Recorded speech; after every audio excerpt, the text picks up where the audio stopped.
Scott says, to dominate a number of local areas using Google Places, is it possible to use a post office as a satellite location?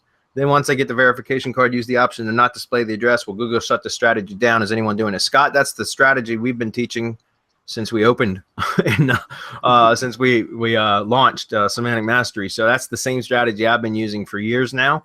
Will Google shut it down? Maybe. I don't know how they would do it though, because there's a lot of people that have done that now, like legit reasons too, not just spammers like us.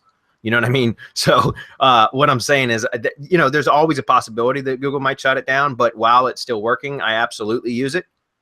And so what you do is you can't just use a post office. You got to use, or a PO box. You got to use the street address option. Let me just show you something real quick. I'll post this on the page. This is it. This is the agreement. It's just a PDF that you fill out. It doesn't cost any additional money at all when you rent a PO box, and that's why I have this in my bookmarks, because I use it all the damn time.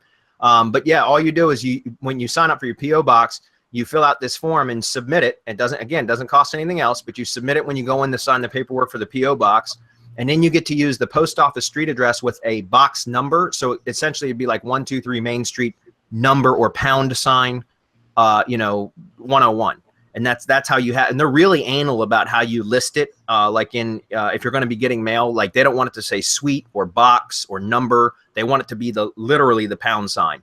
And every single time I've ever got a PO box, they really drive that point home. So it must be important. But that's all you do is fill this form out and submit it. Now, one other thing I do want to mention, guys, is go to the USPS site. So USPS.com, I believe it is. And if you go over here and take a look at where it says look up a zip code, use that, guys. And this is a trick that I picked up, I don't know, probably a year ago, and I really haven't talked about it much. I don't know why, but this is a good opportunity to share it now. When you go to format an address for a client, or especially if you're starting a new listing, take whatever the address is that you think it is and come over here to this USPS site, go to the mail and ship, look up a zip code, click on that, and from here, enter in the street address, street address, the city, state, zip, all that as you know it or as you think it should be, and click find. And on the resulting page, the next page, it's going to show you the proper standardized formatting of that address. That's the address type that you should be using in your Google My Business listing and across all your citations and everywhere else that you list in NAP. And the reason I say that is because and I've dealt with this with clients over the years too. I've got one right now that I'm dealing with this with, where they had their address formatted incorrectly, and it's not a standardized address. So therefore, like, it screwed up their maps listing, and it's kind of a mess to clean up now because they've been in business for quite some time.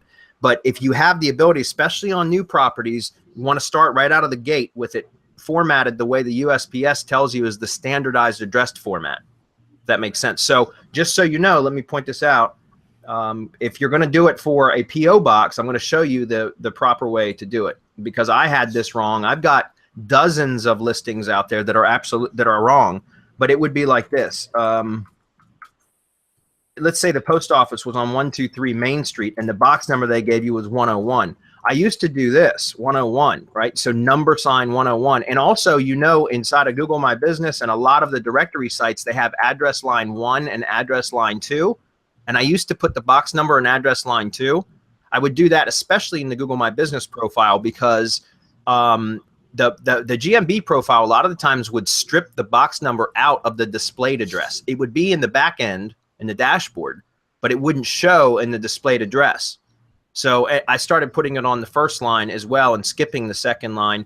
But what I found was that I had it wrong. It's supposed to be this, excuse me, with a space between it.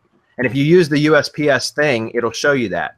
So it would be 102 or 123 Main Street space pound space, then the box number, and then you would put any town, whatever, zip, state, zip, that kind of stuff. Does that make sense? Yeah. Okay, so that's a little trick, guys. But here, I'll put this on the page for you. This is the PO Box PDF. Comes up about once every 3 or 4 weeks. That's a great question though, Scott. But yeah, absolutely. That's how I've done it for years. I stopped using like virtual mailboxes. It's funny, but we had another person in our mastermind just, I think yesterday, post a question about how to get a PO box verified in a city that's far, far away. Right.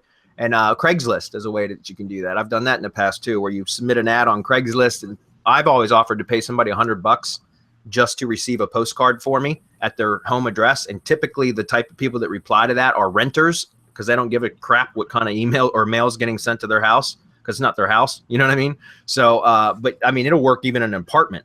So, you know, a lot of the times, I mean, I haven't even done it in about 2 years, but, you know, that's another way, is to use Craigslist to tell somebody that's got a residential property and just say, hey, look, I want to send a postcard to your address. But the last thing, Scott, is absolutely after you verify the address, you want to go back in. If it's a service area business, right? If you have a point of sale, you don't want to spam that, guys. You can't spam that, because if customers come to the business location, you can't put a PO box, right? Because that's wrong. It's just like they're going to drive to the post office. So it has to be a service area type business that you do this with, in my opinion. And then you can hide the address to where all it will show is the city that it's located in. Okay. That's common sense right there. Yeah. Yeah.